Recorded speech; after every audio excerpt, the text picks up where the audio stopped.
Teacher যখন নিজেই প্রশ্নের উত্তর জানে না। বলো এই কোয়েশ্চেন অ্যান্সারটা কে পারবে? বলো এখানের মধ্যে কে পারবে? তুমি পারবে? আমি তো নিজেই পারবো না এই অ্যান্সারটা। তুমি পারবে? না। পারবে না কেন? পড়াশোনা করো না? কি করতে স্কুলে এসে বসে থাকো? এই তুমি বলো।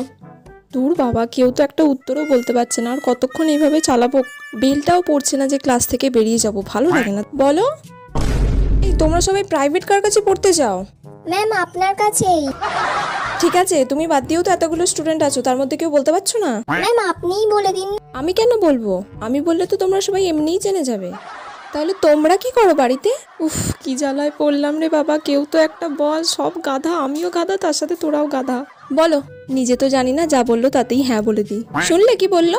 তুমি তুমি কেন পারলে না? শুনে নাও ভালো করে, কালকে যেন কোয়েশ্চেনটা ধরলে তুমি পারো, ঠিক আছে? উফ বাবা, এতক্ষণে ঘন্টা পড়লো, তাড়াতাড়ি পালাই।